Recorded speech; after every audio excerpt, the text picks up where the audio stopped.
Good morning, everyone. I've been asked by the organizers of this event to chair this panel, which includes presentations by former faculty members. We have 5 presenters today and a discussant. Our first presenter is Bob LeVine. As you heard yesterday, Bob was a faculty member here for many years in the 1960s and 70s. Bob will be followed by Diana Slaughter Kotzin, who was a faculty member here in the 70s. Our third presenter, I think, is Jim Stigler, who was here in the 80s, I believe, and part of the 90s. Our fourth presenter is Tanya Luhrmann. Tanya Luhrmann was a professor here for 5 years, from 2002. Seven, sorry. Came in 2002, right? 2000. 2000, through 2007. And finally, our first and last presenter is David Orlinsky, who was here, I'm sorry? Please go ahead. Who actually spent most of his life here. He was a student, but then became a faculty member in the mid-80s and became an emeritus in 2013. Our discussant is Guanglei, who is currently an associate professor in our department. Each presenter will have 7 minutes to share their perspectives with us. After the 5 presentations, Guanglei will make a few remarks about the session. And then there'll be, it's up to you. And then there should be still 30-40 minutes left for discussion. So if you have any questions for the presenters, I'd like to ask that you hold them till the end, because there'll be plenty of opportunities to ask as many questions as we want to the presenters. So let's go ahead and have the first presenter. Are you going to stay there, or are you going to come to the podium? You can stay if you want. Actually, I think I prefer to Okay, go to the perfect. podium. Okay. Well, I had my say yesterday, but there were a few things left out, and I will try to wedge them into 7 minutes here. First of all, I just think it might be interesting for you to know, when you think about comparative human development as it now exists, that there are other ways of doing things. And at Harvard, for example, the biologists have broken off and formed the Human Evolutionary Biology Department, separate from anthropology, where they were for a century or more. And that was because of the tensions between social anthropology and tensions that had built up to such a degree between social anthropology and biological anthropology that eventually the biologists formed their own department. So there's another way, and it isn't a good way, in my view. I could say a lot more about that, but that's just in the background. Another thing is that I didn't say yesterday is one student I had who is here today and was Sandra Benzev, who did a foundational study of the effect of bilingualism on intellectual development way back in the 70s, and you know, that's been confirmed many times. And anyway, she's here, and I just wanted to mention that there was a study. She came out of nowhere. I mean, she was always here, but she came out of nowhere in terms of the nobody was thinking about things like that, and she did this systematic, wonderful study that I supposedly supervised, showing that monolingual did worse than bilinguals in their intellectual testing, and it's just been such an important thing. Thirdly, I just and I guess this will be the last thing I'll say, is that there just one thing that, of course, I was talking about the early days in human development, but one thing that should be said about the 40 years since I left here, that can be the influence on the survival of human development, which was the theme of my talk yesterday, is can be just summarized in 2 words: Rick Schwader.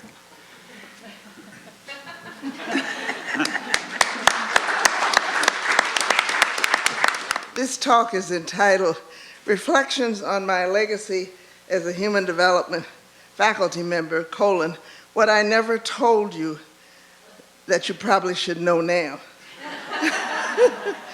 So these are, I see many persons who were students at the time that I was here from 70, I think, to 77.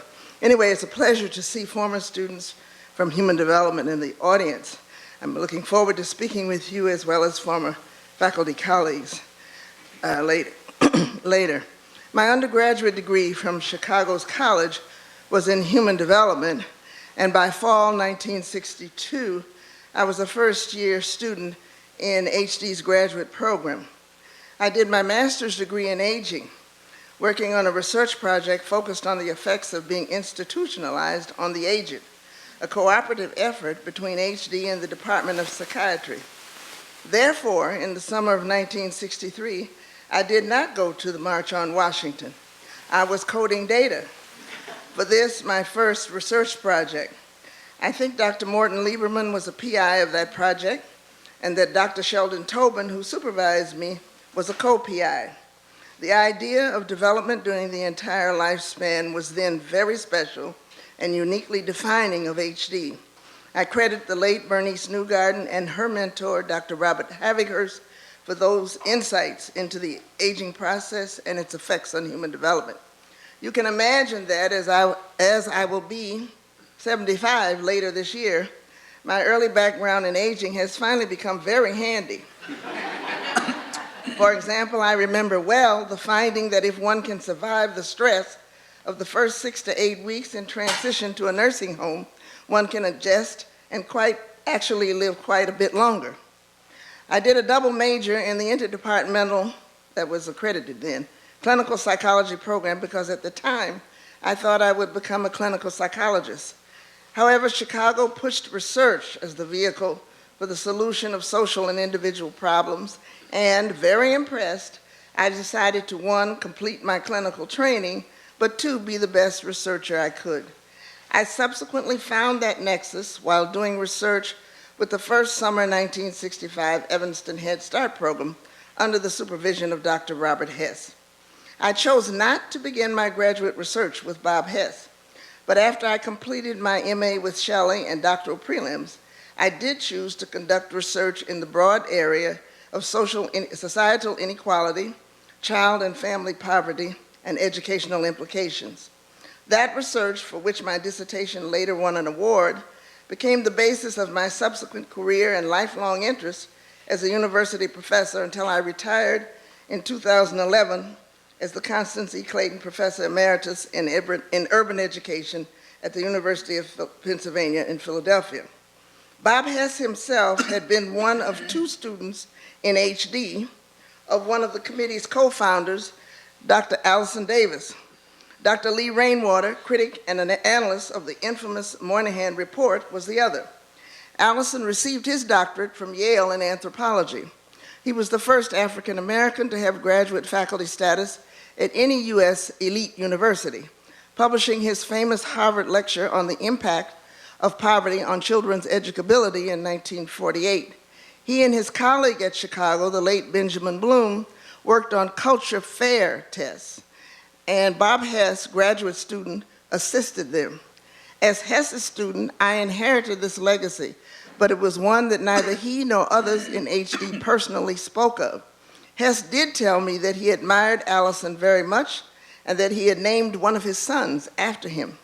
However, I pieced together the other details after attending Chicago's Festschrift for Allison Davis years later. I am still fascinated by this academic area. For example, right now in retirement, I am reading into Dr. Robert Gordon's book entitled The Rise and Fall of American Growth, the U.S. Standard of Living Since the Civil War. Gordon, an economic historian at Northwestern University, where I was a professor for 20 years before going to Penn, argues that the US and the Western world have passed their peak of growth and productivity, facing headwinds that offer little hope of return to the golden age experienced between 1890 on up to about 1972.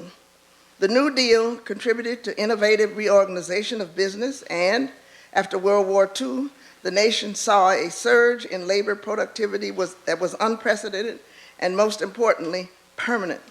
According to Gordon, despite the recent rise of the entertainment industry and the important innovation of telecommunications and the internet, our overall economic trajectory is downward in comparison to this earlier period of unprecedented US innovation, growth, and productivity.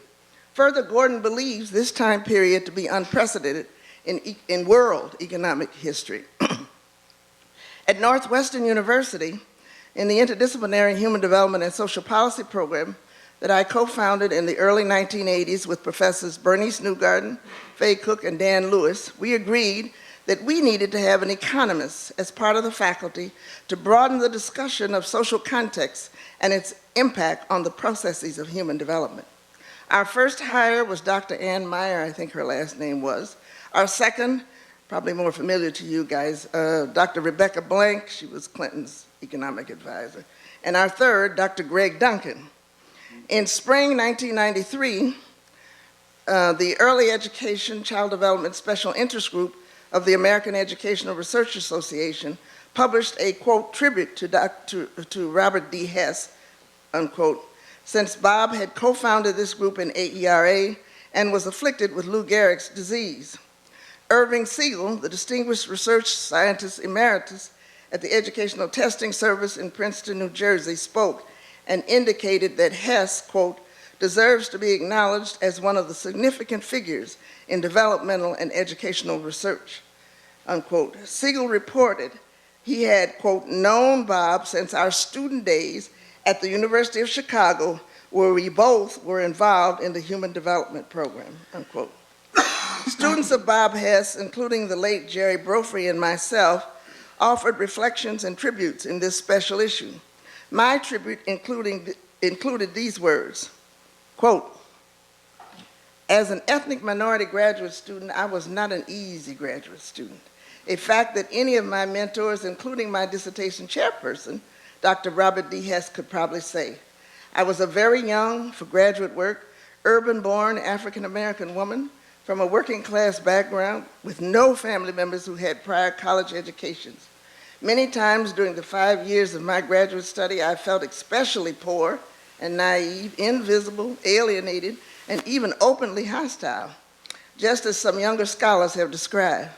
Fortunately, my mentors in those graduate years, as well as subsequent mentors in the first 5 years of my beginning professional life, were able to look past that persona to see my love of reading and of studying in the social and psychological sciences, to see my growing commitment to the field of child and family studies, even my developing love of research.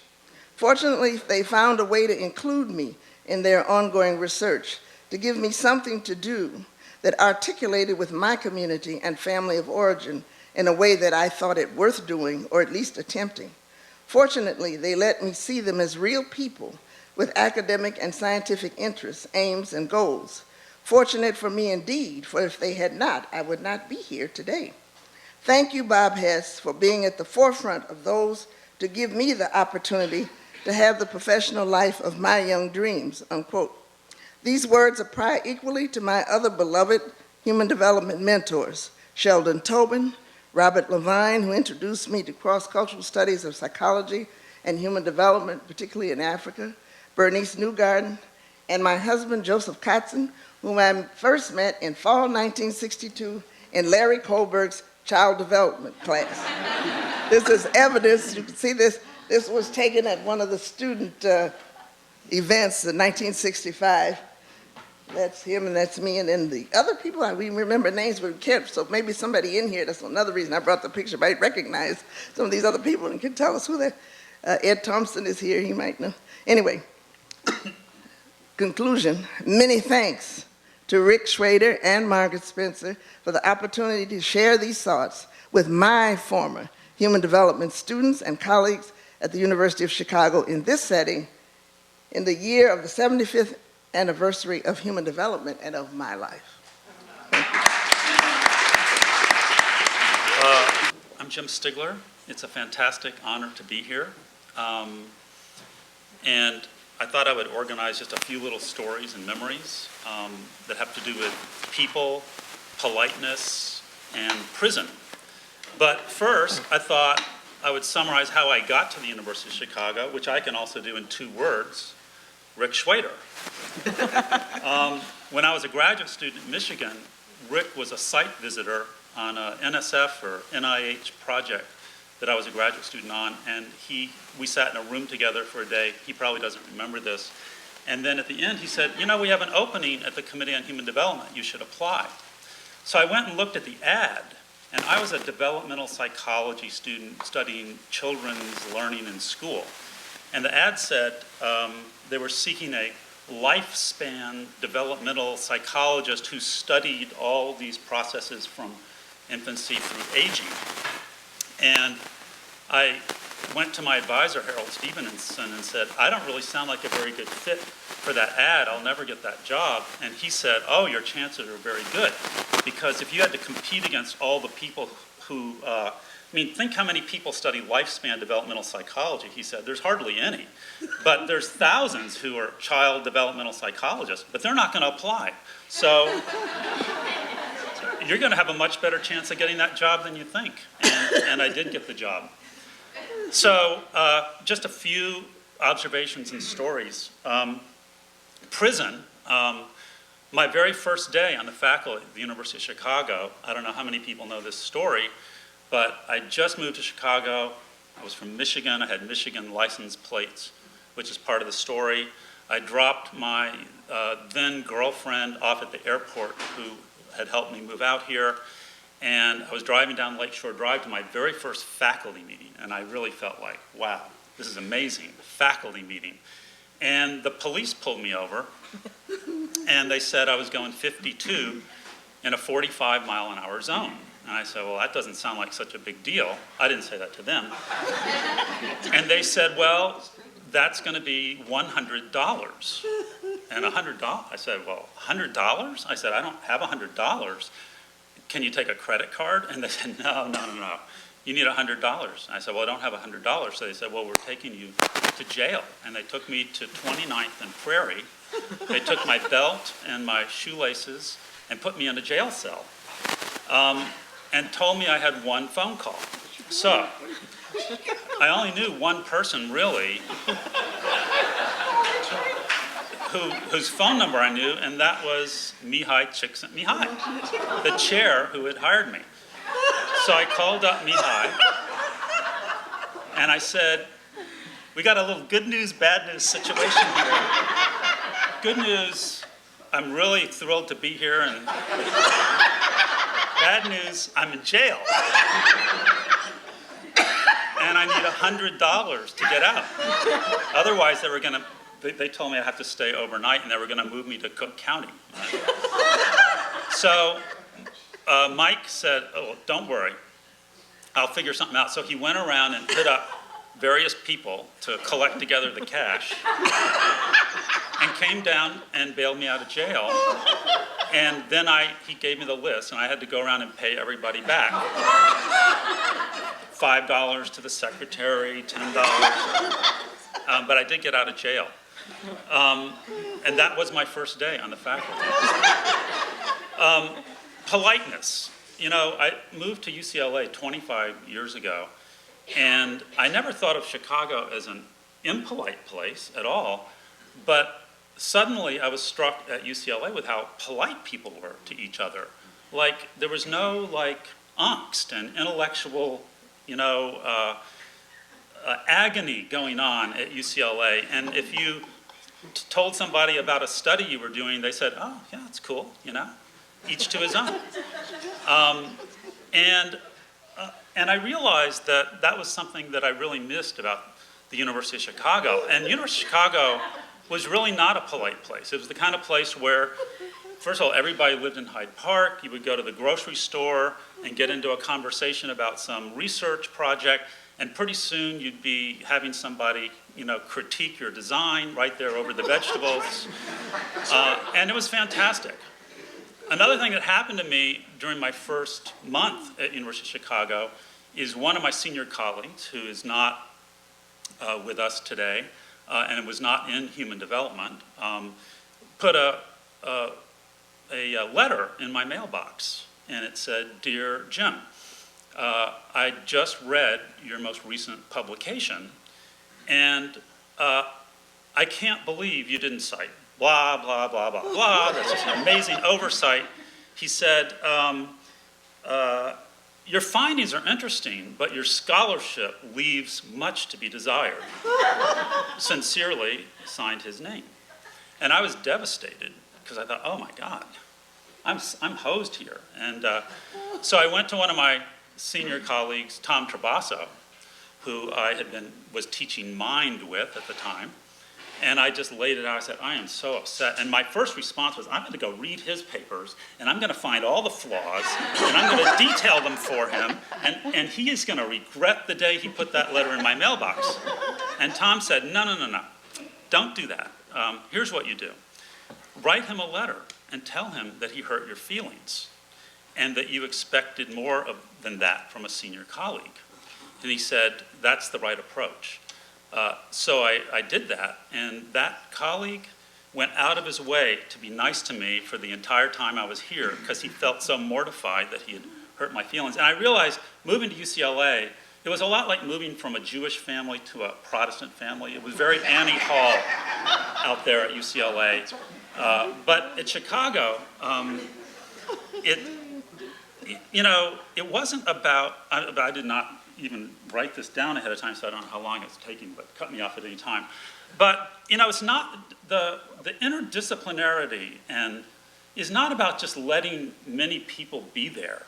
It's about engaging with them. And other places in the country, and today in general, I think we're looking at diversity more of a, hey, let 100 flowers bloom. I'm not going to critique you. You're not going to critique me. But at Chicago, what made human development so exciting was not that they just let people from lots of different traditions be there, as Bob was talking about yesterday, but that those people actually engaged intellectually with each other. They really listened. Vivian Paley, the great nursery school teacher who was my oldest son's nursery school teacher, wrote a great article once called On Listening to What Children Say.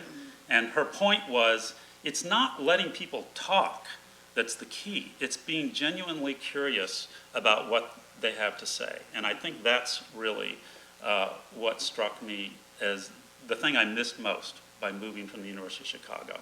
And then the last P to organize my thoughts was people. I think that the last day and a half just underscores how we don't take advantage of our history enough. There are all these people, dead and alive, who have played such an important part in shaping how we think. The University of Chicago is interesting because these people who built the university actually had a theory about what they were doing and wrote it down, as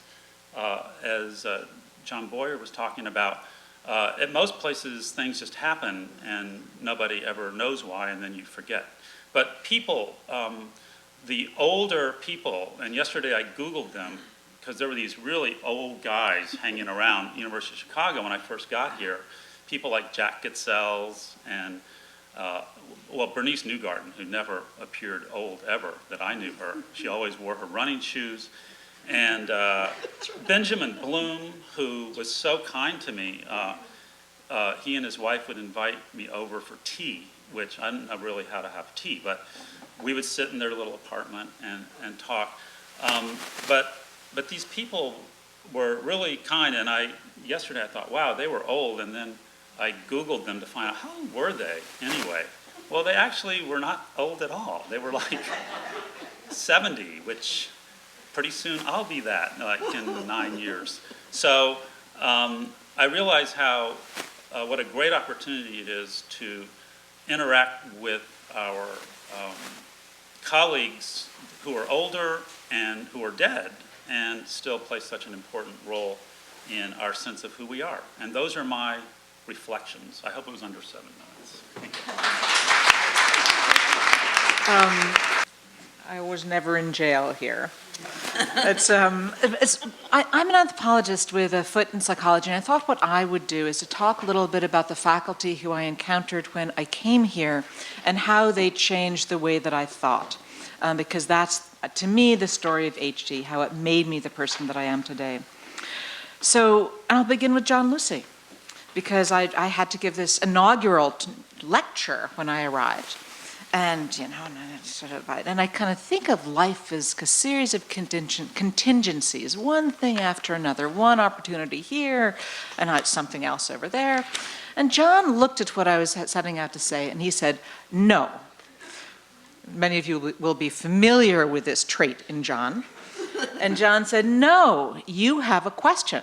That question has animated all of your projects. Your job is to figure out exactly what that question is, and then present your projects as developing from that question. And that was true. And I went back and I kind of thought about it, and that sense of the question that has driven my life really emerged from that lunchtime conversation. Then there's Richard Taub. I came to the department having written a book about psychiatry, and Richard said, and I will paraphrase this, Richard said basically, you should write about something important. And so he actually drove me around Uptown, the part of Chicago with the highest density of persons with psychosis in the entire state of Illinois, apart from the jails. And there they were, kind of hanging out on the street corner, and Richard said, you can explain this. This needs to be explained. I got my first NIH grant. I ran my first team project. And for the first time, I started publishing in journals that weren't anthropology journals. And I wrote my first piece for the American Journal of Psychiatry. I never thought I would do something like that. I thought I was, an anthropologist with some interests. And, But this meant that I had to branch out. Then there was Susan Golden Meadow, who was a buddy I would talk to. I'd hang out with Susan. And Susan, I have to say, was deeply puzzled by the kinds of things that I thought that I did for my professional knowledge. She would, she couldn't quite figure out what an anthropologist could say about psychiatrists, psychiatry. And so, being the University of Chicago, being HD, we taught a class together. We taught a class called What Counts as Data? And I still remember reading, a book that I took to be an absolute classic, Jean Briggs' Never in Anger. And I love this book. And Susan loved it too, but it was like, this is more like a novel than it is like data. And it was it taught me, before that class, I kind of knew the disciplines thought differently, but it really taught me how differently people really do imagine data. So that prepared me for one of the crucial events in my Chicago life, which was a participation in John Cassiopo's Templeton Network on Religion. So we had a chunk of change, and a group of people, many of them psychologists, medical people, physiologists, and me. There was a philosopher in the mix, but basically it was a very science-heavy group. And our job was to talk about religion. And I got up and I said, look, I've been studying religion for years, and I can tell you, based on my ethnographic observations, that when people pray, it changes the way their mind works. It changes something about the way in which they experience mental imagery. And there are some people who are better at this than others. And again, I paraphrase, but the room listened to me and smiled kindly and said, Pshaw, these are anecdotes. This is not data.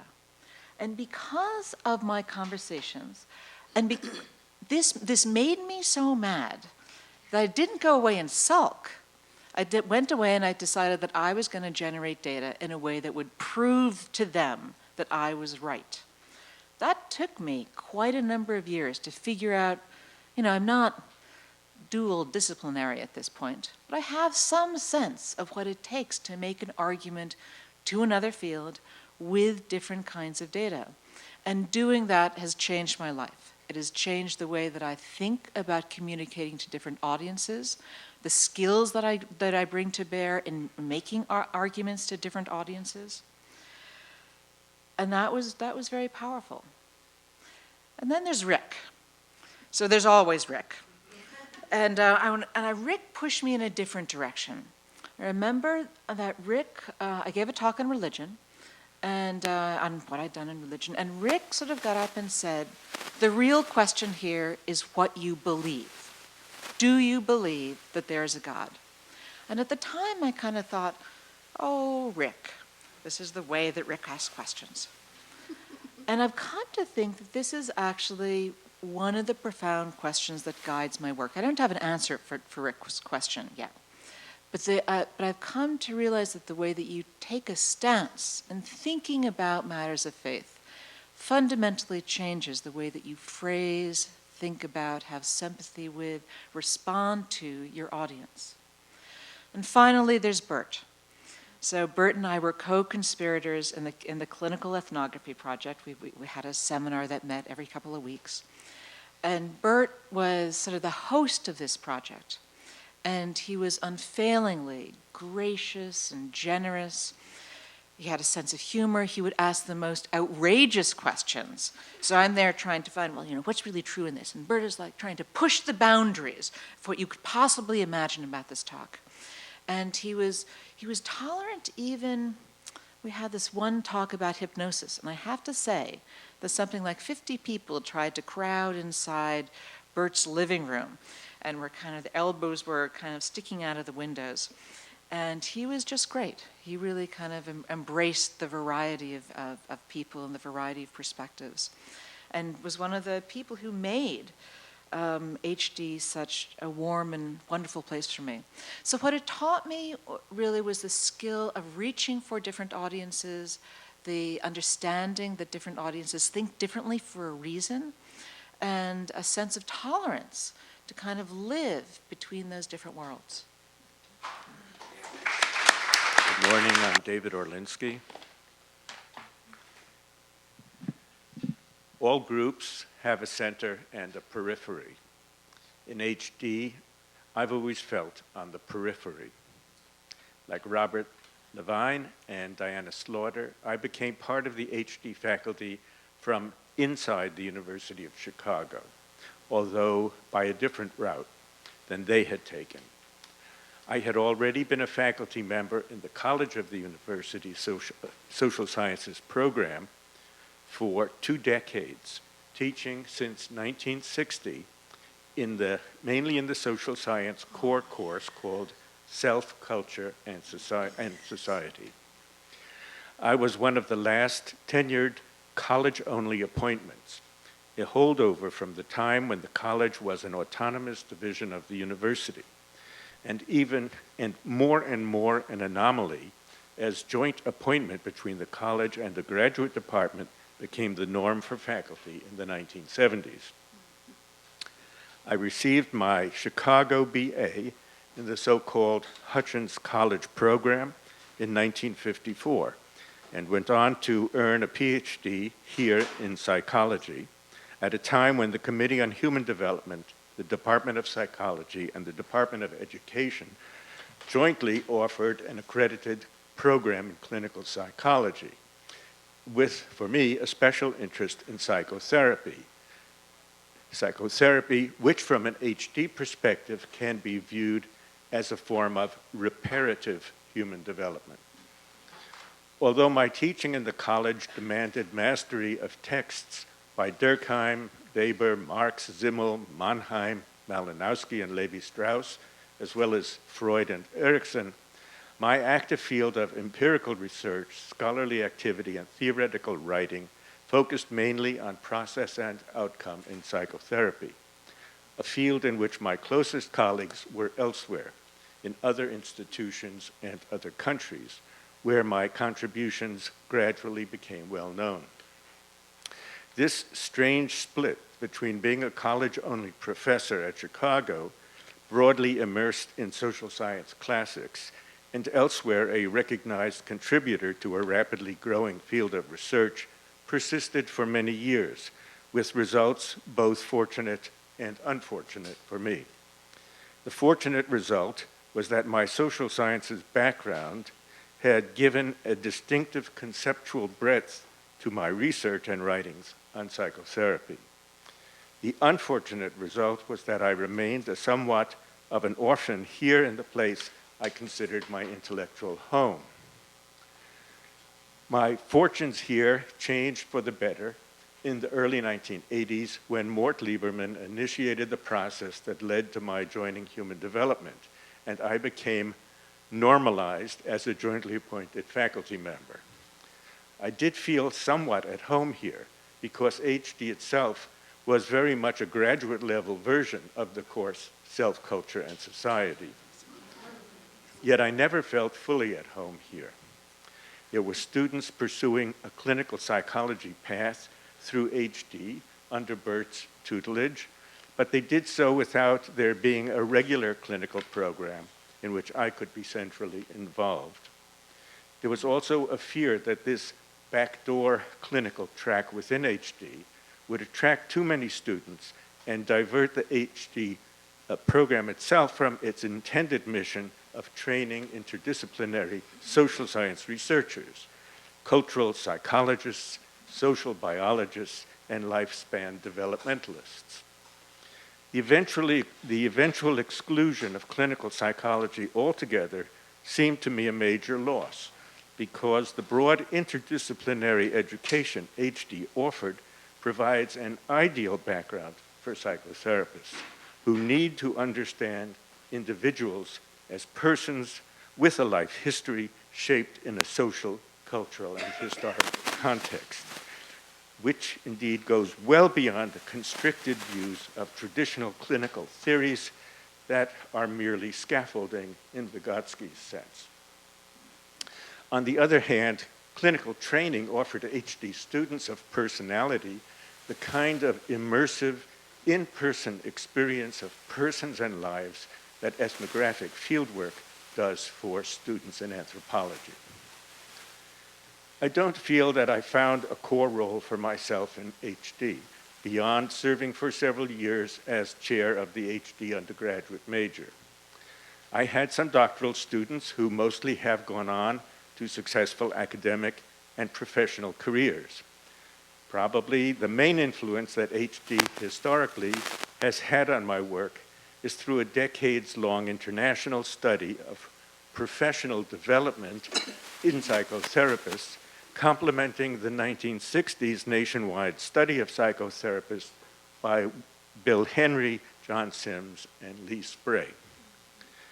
While I have listened much and learned much from my contemporaries in HD, my closest collaborators have been international, making me, in terms of Robert Merton and Alvin Gouldner, more a cosmopolitan than a local. Not the holder of a named professorship here, but the recipient of keynote invitations, awards, and an honorary doctorate elsewhere. Thank you all. I'm Guanglei Hong, associate professor in CHD. I came here in 2009, sitting here for almost 7 years. And before that, I spent 5 years at University of Toronto Human Development and Applied Psychology Department. This is, by name, it sounds like a natural transition from Toronto to Chicago. And I had a background in education and quantitative methodology. And I would say the latter has broad implications, not just for educational research, but for social sciences and policy and program evaluations in general. So it's a great honor to be a discussant of this magnificent panel of HD celebrities from different periods of time. And as you know, many of you who are late arrivals in this department, we're taking this 2-day cram course on HD history. And seeing how much you can take out of it, we want to maximize our gain. So that's my discussion is about. So we're in CHD, by name Comparative human development. So we study through making comparisons. Therefore, I'm going to take this as the unprecedented opportunities to ask our panelists to help us conduct a few comparisons so that we can understand the history, the present better to help us plan for the future. So,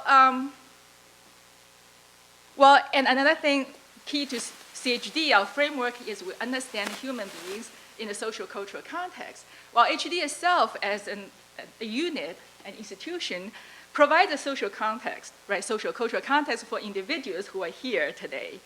So based on what you have talked so far, which, by coincidence, because we didn't discuss, what you're going to talk, what I'm going to talk. By coincidence, I think we land on several themes. And number one is about HD culture. So we have a panelist from who have been with this unit at different periods in HD history. So I think we can conduct comparison of the HD culture throughout its historical times based on your personal experience as individuals who spend part of your life in this context. For example, even yesterday in Bob LeVine's talk, you used the word tolerance as one characteristic of the culture, and which made me think a lot, because usually when you say if a husband and a wife are talking about having to tolerate each other, they are on the verge of having a divorce. So if they stay together for 75 years or more, so what's the motivation for toleration?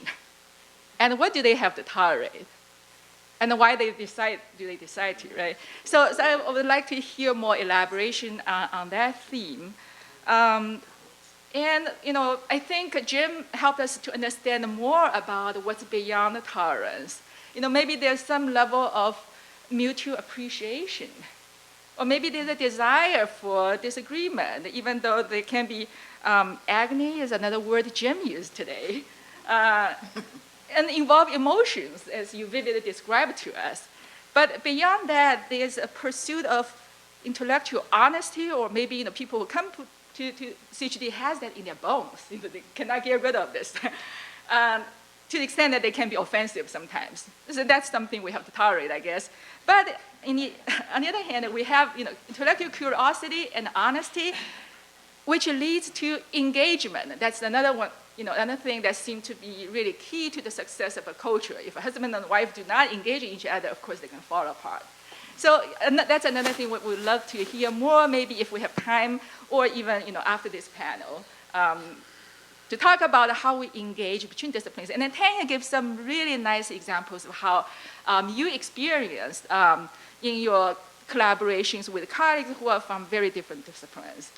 So that's part about the culture now and then. And for us who are in the department right now, it's a chance to reflect on our current culture, how it's different or similar to the past, and how we're gonna maybe build an even richer culture in this place. Number two, a second comparison, is most of you, except for David, who has been our loyal member in this university, most of you have moved on to other institutions. So that gives us another chance to compare this place and other places. And I think Jim alluded to a little bit about the politeness. That was your main summary of the difference between Chicago and UCLA. And I would love to hear from other panelists as well. And I think Dario probably has much to say about Northwestern and UPenn and Chicago. We're not fishing for compliment. We're not wanting you to say, "Whoa, so wonderful this place is," and knock down other places. No, that's not the purpose. What I would like here, partly is which aspects of HD did you miss? And you wish that you could have carried with you to a new place. And Jim told us, you want to have more of those, what should we say, honest conversations, criticisms, right? Not just politeness. But I would like to hear, other institutions, did you find something that, it's so unique about HD that you wish you could have carried with you? The second aspect, what aspects of your new institution did you wish that HD could have had. We don't have everything, that we wish we could have to offer. So maybe there's something, if you can provide some insight, we know how to build those things that other institutions have, but we would like to incorporate. Diane mentioned Northwestern decided to study human development. We need economists. Is that something for us to consider, to bring an economist or a political scientist? So the third question is about impact. So HD human development is one of the most complex subjects beyond anything else other disciplines study. So as a faculty, interestingly, the question is how do we have an impact on students who came here with very different interests and they have very different pursuits and their different disciplinary orientations. So, Bob LeVine mentioned quite a few examples in which case students want to study a topic that you know very little about, and it continues to happen. So, as current faculty, we would like to, for me, for example, I would like to see how I can have impact on students when I know so little about their particular topics. And more broadly, even though each of us has some discipline background, so we have a home discipline, to broaden our impact, as if we see that as a mission of human development as a field, how do we go beyond our personal field and have impact across disciplines? And I think Tanya, that's another topic you touched upon about how you want to get into the field of psychiatry. It takes a lot of courage, right? A lot of commitment. But that's another thing we'd like to hear from you, our distinguished panelists, because you have gone through all these stages. Just to conclude, I'm sure I'm using more of my time. I think we're not just comparing for comparing's purpose. We'd like to use the past to inform the present and the future of the department. And we are particularly grateful to our panelists for your candidness and your dedication to HD as an organization and as a field. Thank you all.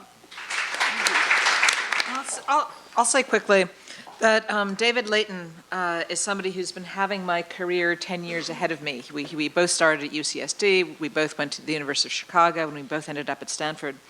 And David said once that the difference between the University of Chicago and Stanford was at the University of Chicago, when somebody gave a talk, the audience presumed that the question was, how far back to first principles did you have to go to find out in what way the talk was wrong? And David said, at Chicago, at Stanford, we've got the legacy of an engineering school. So when somebody gives a talk, the question is, what problem is the speaker trying to fix, and how can we help you to fix it? And I guess from my perspective, that is the wonderful thing and the difficult thing about the University of Chicago. It's wonderful to be pushed, to be challenged, and sometimes it's kind of exhausting. And so that is one of the striking things when I moved into a different university. I do think that one of the things that HD does that is very different from Stanford that I miss is that when you're in the middle of different disciplines, in some ways it keeps you more honest and it pushes you to say what is really true. And I will frame this anecdote. I mean, there's much I love about anthropology and much I love about anthropology at Stanford. But we did have a student who dropped out after 20 years and came back after 20 years. And admitted he was a little anxious when he came into my office, but he said confidently, he didn't think that it would be any problem to reintegrate into the department because from what he could tell, having been in the department for a couple of weeks, anthropological theory hadn't changed very much after 20 years.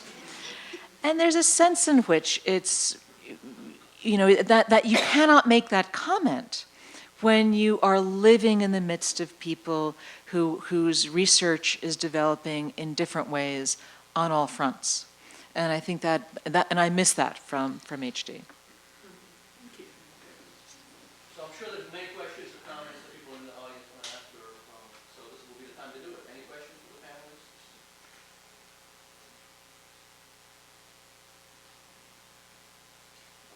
Yes. I'd also like to go back to that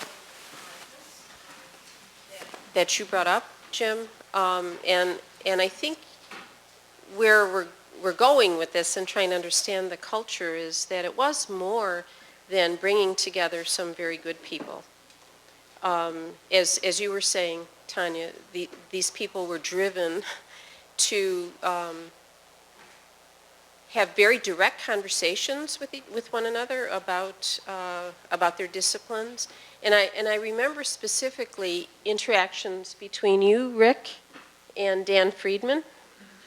And some of them would be so heated because you would be disagreeing with so many very fundamental principles in each other's work.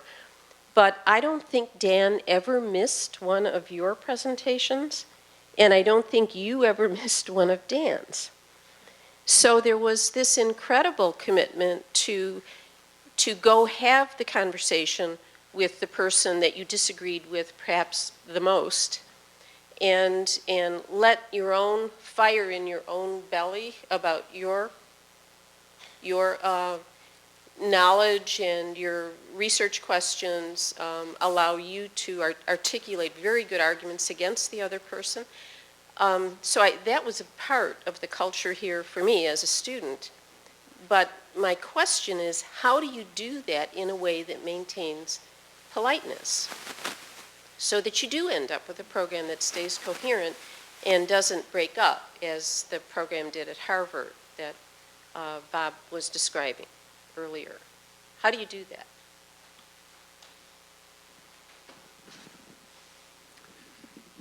I'll take a shot at that.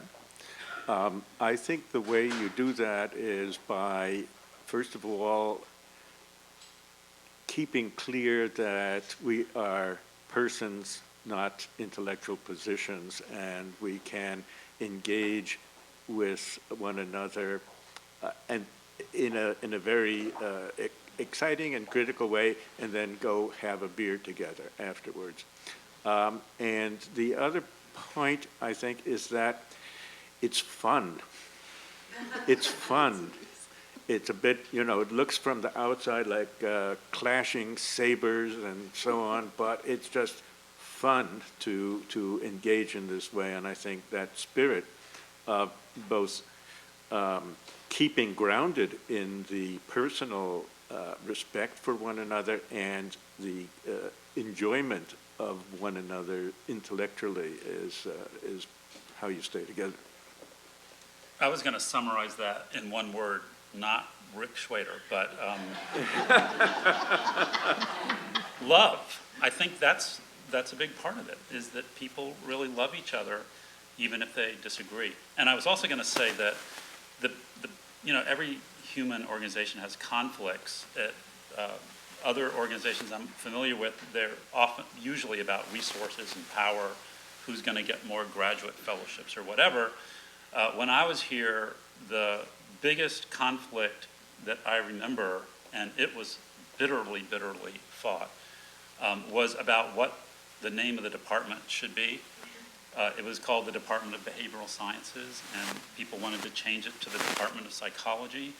And that brought out more emotions than any other conflict that I remember ever going on at the University of Chicago, and it was tough. And I think Rick Schwader lost that battle. That's when we decided we were going separate. Well, that's when you decided you were going separate. But I think it took you a few more years to implement your plan. I just want to say, what I can't resist adding something here, that in my day, you didn't have to go outside this building to find a contrast between an organization with tolerance. Well, of course, human development wasn't in this building, but in this building there was the Department of Economics, which generated an ideological line eventually, which was deeply intolerant of other viewpoints. They could argue about whether whose equations were better, than others, but not about whether free enterprise ideology was the most important thing for everything to do with social policy. And so if if you compared Milton Friedman's economics department upstairs with the Committee on Human Development, you see that it was right here at the University of Chicago, a totally different tolerance of the notion that there is we're making progress by in different ways, and we can tolerate each other's viewpoints, and maybe even an atmosphere of love, and so on, as Jim said. I wanted to make a comment to respond to the discussant. How would this compare, for example, with Northwestern? This would take too long, but I'll just give you a short version, an anecdote. When I first went to Northwestern, some guys opened the door for me, and I remember just being overwhelmed by that. And because during all of my years at Chicago, I never really thought about myself as somebody that a guy should open the door for. I thought of myself as an intellectual just like everybody else on the planet. But at Northwestern, they see you as a female person, and female persons have doors open for them, and you're supposed to speak a certain way, and you're not supposed to be argumentative. And you have to be very careful how you do that in that world up there. So, and I had come to Chicago at 16 and went to Northwestern, at least 10 years later, something like that, a long time later. And I had been socialized in a certain way, in the college, the worse you look, the better, And I remember, for example, what a hit Bernadine Doran was when she came here from the University of Florida to the college, and Bernadine Doran was not the Bernadine Doran from the news. She was a really sharp dresser, and she used to live over there in Foster, and she looked like a real girl, a lady, and she had a date every night and so forth and so on. This was way back in the day. But the rest of us were, we just threw on our clothes and we went to our classes and we opened our mouths and said what we wanted to say, and that was it, and that's the way we were. And you had this enormous freedom as a female to say and be your full self from an intellectual and cognitive standpoint. That was not true in the other places. Penn was very different. You had more freedom there. And of course, remember, you got a different time, too, different time period when I went to these other, and so by that time, but in Chicago, here, I remember Mort Lieberman's secretary had just read Betty Friedan's book. What was the name of that book? The Feminine Mystique or something, yeah.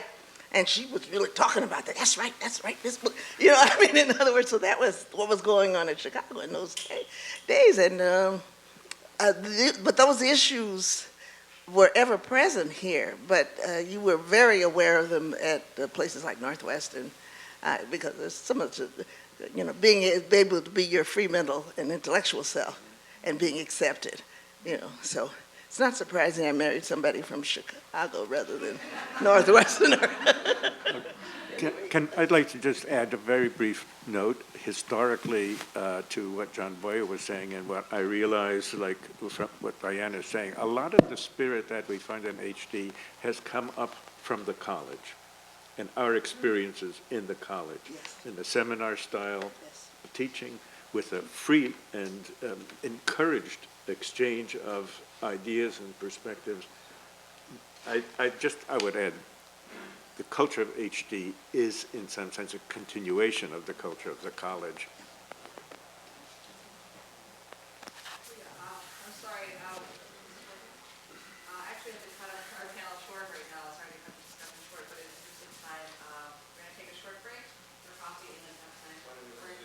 Okay, I'm sorry. Do you want me to do one more? Yeah. Last question. Sorry, guys. That's okay. You touched on this a little bit, but I just want to probe it. Larry and I had the opportunity just last week to see a panel of University of Chicago faculty, young relatively new faculty in the social sciences. So they included CHD, but were a little broader in the social sciences. And they had all had experience in other universities. Some came back to University of Chicago. One of the things that one of the panelists commented on, and everybody agreed, it resonated with everyone, was that though there were lots of good things about other universities, they felt that it's at University of Chicago that you do your most seminal work. This is the place where your work has to be seminal, and that's not the case in other places. I just wanted you to comment on that. Do you agree with it? Is it valid? And why is it the case?